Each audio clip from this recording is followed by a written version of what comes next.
Hi students. सो देखिए, इस video में हम नीट 2021 का फिजिक्स पार्ट चालू करने वाले हैं। तो देखिए, मैंने यहाँ पर लिया हुआ है N3 टेक्स्ट बुकलेट कोड। इसमें आपके पास 1 to 50 क्वेश्चंस नीट के हैं, फिजिक्स के हैं, जिसमें आपको सेक्शन ए और सेक्शन बी मिलेगा। फिजिक्स में सेक्शन ए में आपके पास 35 क्वेश्चंस हैं। ठीक है, section A consist of 35 questions and each question from 1 to 35 is. So section B में आपको मिलेंगे 15 क्वेश्चंस, जो 35 तो 36 to 50 होंगे, और सेक्शन ए में 1 to 35। तो टोटल इस बार आपके पास क्वेश्चन आए हुए थे 50। ठीक है, 45 के बजाय 50 क्वेश्चन आए हुए थे। तो पहले आपके पास सेक्शन ए में थे 35 क्वेश्चन, सेक्शन बी में थे 15 क्वेश्चन। ठीक है, ऐसे ही केमिस्ट्री में और ऐसे ही बायोलॉजी में भी आपके पास था। तो पहले 35 क्वेश्चन जो फिजिक्स के थे वो कंपलसरी थे, 1 to 35 हो या 51 to 85 हो सकता है इस तरह, या फिर एंडिंग पे भी हो सकते हैं। तो पहले 35 क्वेश्चंस कंपलसरी हैं, और दूसरे जो 15 क्वेश्चंस हैं सेक्शन बी में, 15 में से आपको 10 क्वेश्चन करने थे, कोई से भी 10, ओपन चॉइस। ठीक है, जैसे 35 के बाद 36, 37, 34, ऐसे ऐसे 38, 39, तो 45 तक करते हो। तो जो भी आप 15 में से फर्स्ट 10 करोगे वही अकाउंट होंगे। अगर आप 15 में से 11, 12, 13 करते हैं तो फर्स्ट 10 विल बी अकाउंटेबल। ठीक है, तो बाकी सेम था, बस आपको थोड़ा सा ओपन चॉइस मिला हुआ था सेक्शन बी केसेस में। ठीक है, जहाँ पर आपको 15-15 क्वेश्चन दिए गए थे। पहले 35 कंपलसरी थे, और बाकी के 15 क्वेश्चन फिजिक्स में भी, केमिस्ट्री में भी और बॉटनी जूलॉजी में भी, उनमें थोड़ा ओपन चॉइस था, 15 में से 10 करने थे। ठीक है, तो टोटल आपके पास 180 क्वेश्चन होते हैं जो, तो 180 के बजाय आपके पास 200 क्वेश्चन थे 2021 में। ठीक है, और 200 में से 180 करने थे आपको। ठीक है, तो चलिए स्टार्ट करते हैं कि क्वेश्चन नंबर 1 to 35, 1 to 50 हम सॉल्व करेंगे सारे क्वेश्चंस। तो जितना जल्दी हो सके। तो इस वीडियो में मैं कुछ थोड़े से क्वेश्चन करूंगा, बाकी क्वेश्चन हम दूसरे वीडियोस में करते जाएंगे। ओके, सो नाउ स्टूडेंट्स, चलिए क्वेश्चन नंबर 1 लेते हैं। देखिए, क्वेश्चन नंबर 1 आया हुआ है, कहता है if E and G respectively denote energy and gravitation constant, then E upon G has the dimensions of। ठीक है, तो हमें एनर्जी और ग्रेविटेशन कांस्टेंट का डायमेंशंस का रेशो दिखाना है। ठीक है, तो ये क्वेश्चन एक्चुअली आया हुआ है ग्रेविटेशन से। ठीक है, ग्रेविटेशन जो क्लास 11th फिजिक्स का यूनिट नंबर 6 या 7 है, क्लास 11th फिजिक्स में आप देखेंगे। तो ग्रेविटेशन से क्वेश्चन आया हुआ है। तो हम ऑलरेडी जानते हैं इलेक्ट्रिक एनर्जी का जो डायमेंशन फार्मूला होता है, क्या होता है? Dimension formula of energy is m1l2t-2, यही होता है।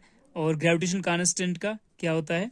ग्रेविटेशन कांस्टेंट का अगर डायरेक्टली आपको पता है तो ठीक है, अदरवाइज निकालना पड़ेगा। सो इसके लिए हम क्या करने वाले हैं? इसके लिए हम देने वाले हैं gravitational force F is equal to G m1 m2, ठीक है, या m अपॉन आर स्क्वेयर। तो यहाँ से आप निकाल सकते हैं F R square is equal to G m। So G is equal to F R square upon m into M, mass into mass. तो ग्रेविटेशन कांस्टेंट का डायमेंशन फार्मूला होगा इसका डायमेंशन फार्मूला। इसको अगर आप सॉल्व करते हैं, that comes out to be force का डायमेंशन फार्मूला m1l1t-2, r यानी distance between the centre of two masses, that is length का स्क्वायर। सो मासेस के लिए m का पावर 1, m का पावर यानी m का पावर 2, तो that will come out to be m power 2 ऊपर जाएगा तो -2, तो 1 - 2 -1। सो l पावर 1 और l पावर 2 कितना हो जाएगा? l power 1, l power 2, l power 3, t power -2। सो ये हो जाएगा आपका ग्रेविटेशन कांस्टेंट जी का डायमेंशन फार्मूला। तो जी का डायमेंशन फार्मूला कितना आ गया? m-1 l power 3 t power -2। ठीक है, तो अगर आप, इसने बोला है कि इनका रेशो निकालिए, तो रेशो करेंगे तो that will come out to be m1 और m-1। तो इसको रेशो कर दीजिए। So e upon g is equal to ratio of this, that is, ये ऊपर जाएगा तो m power 1 and m power 2 बनेगा +2, l पावर 2 और l पावर -3 कितना हो जाएगा? l power -1।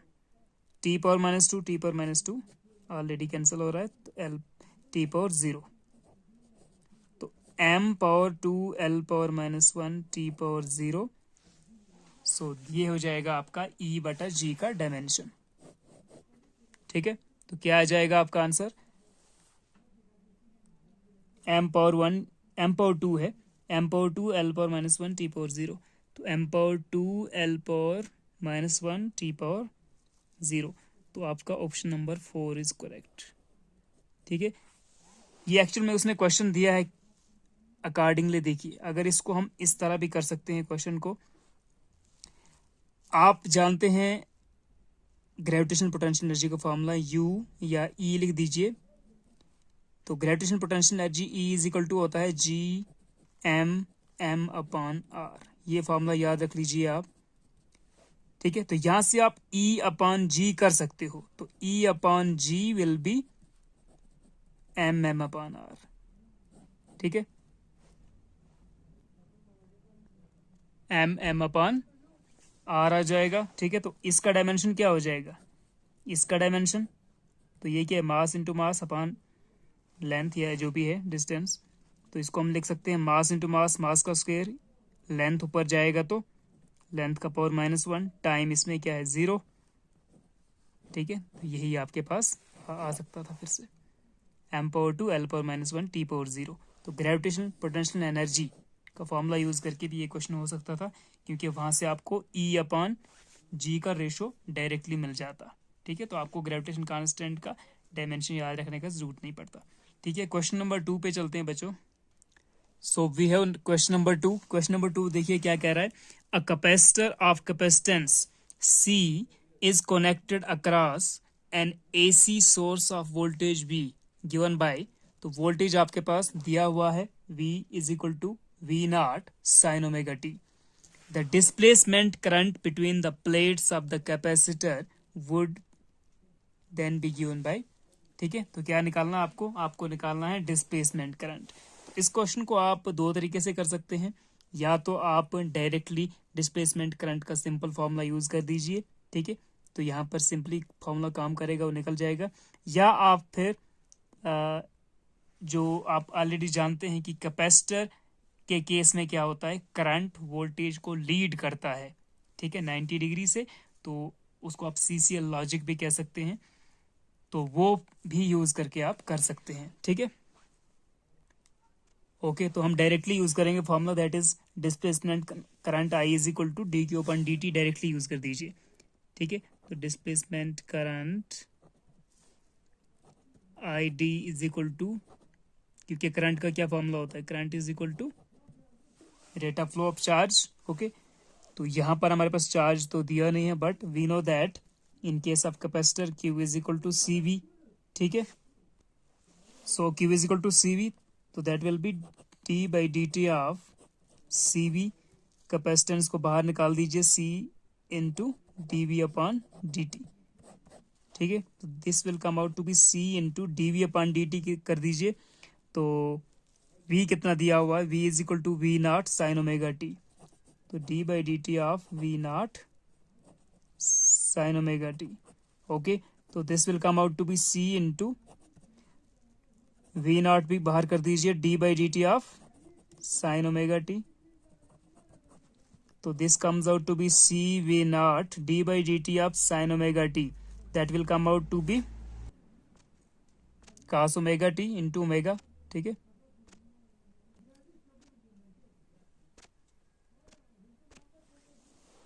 तो CV not into cos omega t into omega, omega को पीछे लिखता हूं मैं, तो ये आ गया CV naught omega into cos omega T.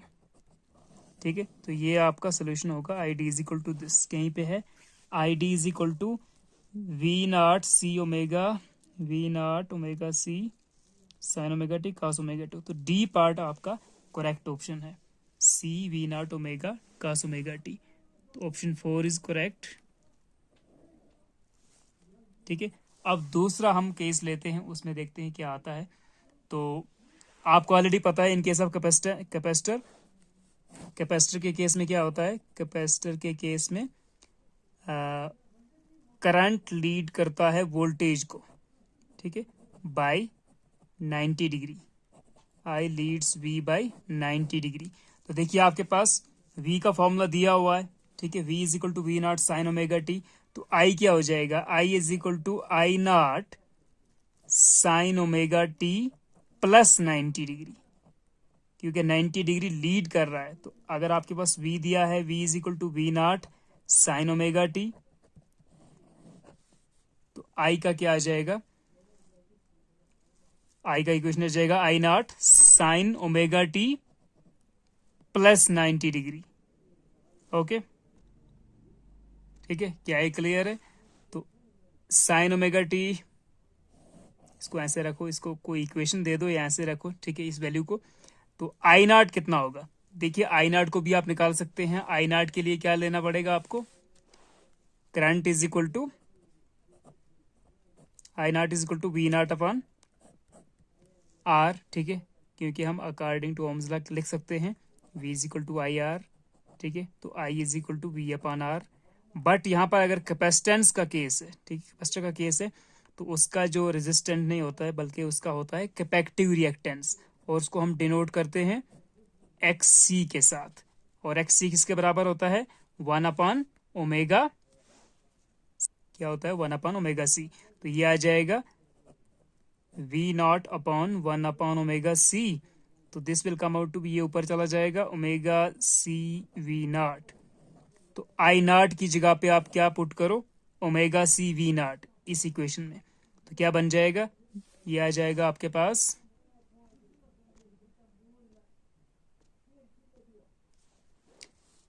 यहां पे आप पुट कर दीजिए आई नॉट की जगह पे ओमेगा C V0। तो this will come out to be omega C V0, और साइन ओमेगा टी प्लस 90 कितना, sine 90 plus theta cos theta, तो यह आ जाएगा कॉस ओमेगा टी।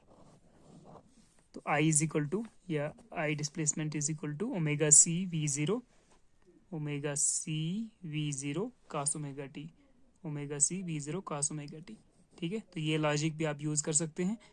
अदरवाइज आप simply I D is equal to rate of flow of charge कर सकते हैं, ठीक है। तो ये था आपके पास क्वेश्चन नंबर 2, इसका answer 4th was the correct option. अब चलते हैं क्वेश्चन नंबर 3 के ऊपर। क्वेश्चन नंबर 3 क्या है, सो क्वेश्चन नंबर 3 को पढ़ते हैं। क्वेश्चन नंबर 3 कहता है a lens of large focal length and large aperture is best suited as an objective of an astronomical telescope since. कहता है कि लार्ज जो objective lens of astronomical telescope होता है उसको प्रेफर किया जाता है कि फोकल लेंथ ज्यादा हो और लार्ज अपर्चर भी हो, ठीक है। That will be best suitable for the objective of astronomical telescope because a large aperture contributes to the quality and visibility of the images, ठीक है। लार्ज अपर्चर होने से quality and visibility of the images ठीक होगा। तो ये option भी ठीक है, ओके है। एंड नेक्स्ट देखते हैं, a large area of the objective ensures better light gathering power, ठीक है। तो अगर ऑब्जेक्टिव का एरिया ज्यादा है, ठीक है, due to large focal length and large aperture, तो उसका एरिया ज्यादा होगा ऑब्जेक्टिव का और वो ज्यादा लाइट रेज को कैप्चर करेगा, ठीक है, उसका गैदरिंग पावर ज्यादा होगा, ठीक है। तो ये भी ठीक है, this is also okay. Next है a large aperture provides better resolution, तो बिल्कुल बेटर रेजोल्यूशन भी होगा, ठीक है। तो due to large aperture better resolution भी देयर, ठीक है, it provides better resolution. Quality भी होगी, विजिबिलिटी ऑफ द इमेजेस, जो इमेज आएगा वो विजिबल होगा, क्वालिटी उसका ज्यादा होगा, ठीक है। और बेटर लाइट गैदरिंग पावर होता है, ज्यादा लार्ज अपर्चर और लार्ज फोकल लेंथ होगा तो, और बेटर रेजोल्यूशन मिलेगा हमको, ठीक है। तो इनमें से कौन सा करेक्ट है, तो ये तीनों करेक्ट है, इसका मतलब all of these are correct. तो आपको 4th ऑप्शन आपको सर्कल करना था, ठीक है। तो ये अच्छा सा एक थ्योरेटिकल क्वेश्चन उसने दिया हुआ है। अब चलते हैं क्वेश्चन नंबर 4 पे। सो क्वेश्चन नंबर 4 देखिए हमारे पास है, द इलेक्ट्रॉन कंसंट्रेशन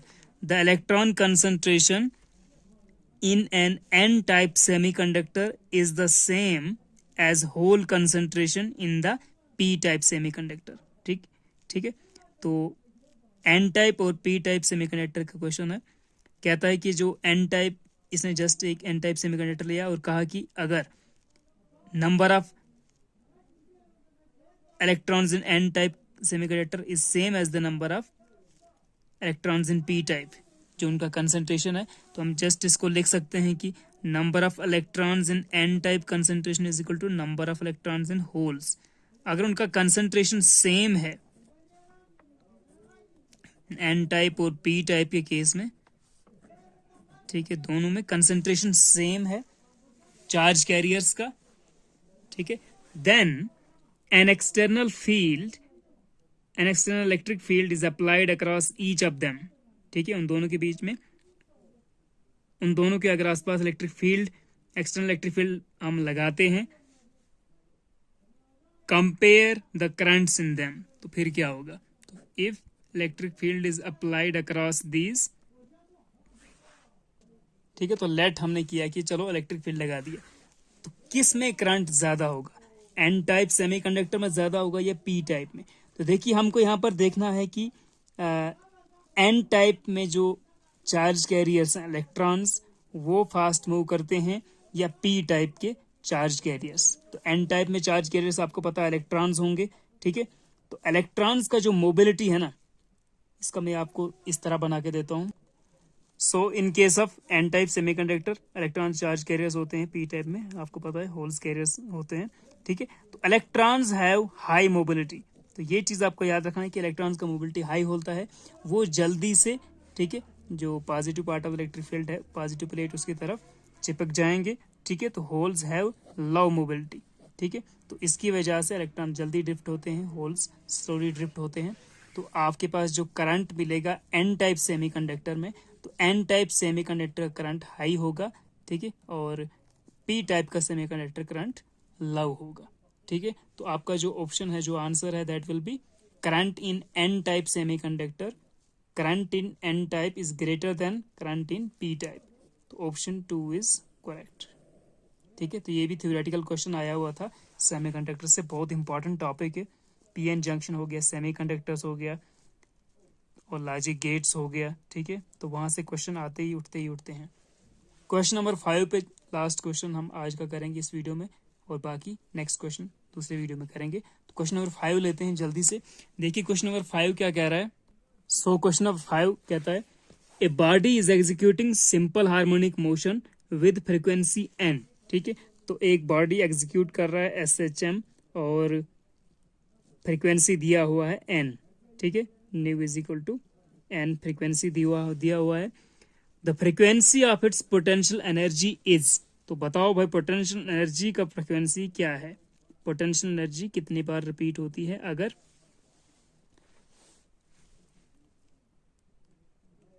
कोई बॉडी रिपीट कर रही है, या सिंपल हार्मोनिक मोशन के केस में, ठीक है, कोई बॉडी SHM एग्जीक्यूट कर रहा है, तो उस केस में पोटेंशियल एनर्जी का फ्रीक्वेंसी क्या आता है। तो इसको थोड़ा सा आपको थोड़ा ट्रिकी क्वेश्चन था, समझने वाला क्वेश्चन था। देखिए इसको हम सिंपल एग्जांपल ले सकते हैं सिंपल पेंडुलम की, ठीक है, ये सिंपल पेंडुलम है, ठीक है, this is your mean position, and जब ये ऑसिलेट करेगा, this is extreme position, this is extreme position, दो एक्सट्रीम पोजीशन है, दिस इज मीन पोजीशन, ठीक है। तो मीन पोजीशन में जो आपका काइनेटिक एनर्जी होता है दैट इज मैक्स, ठीक है, और यहाँ पर पोटेंशियल एनर्जी आपका मिनिमम होता है, ठीक है, या आप इसको 0 भी रख सकते हैं। एक्सट्रीम पोजीशन पे यहाँ भी एक्सट्रीम पोजीशन, यहाँ भी एक्सट्रीम पोजीशन है, तो यहाँ पर आपके पास काइनेटिक एनर्जी मिनिमम होता है, या 0 ले लो। पोटेंशियल एनर्जी यहाँ पर भी होता है मैक्स, एंड यहाँ पर भी आपके पास पोटेंशियल एनर्जी मैक्स होता है, ठीक है, पोटेंशियल एनर्जी यहाँ पर भी है, एंड काइनेटिक एनर्जी 0, ठीक है। तो एक ऑसिलेशन के लिए यहाँ से यहाँ पे जाएगा, जो बॉब है ये सिंपल पेंडुलम का, यहाँ से यहाँ जाएगा, फिर मेन पोजीशन से पास होते हुए दूसरे एक्सट्रीम पोजीशन पे, ठीक है। तो फॉर 1 साइकिल बॉडी को 2 बार एक्सट्रीम पोजीशन से पास होना है, ठीक है। तो इसका मतलब जो पोटेंशियल एनर्जी है आपका, उसमें वो 2 बार रिपीटेशन हो रहा है।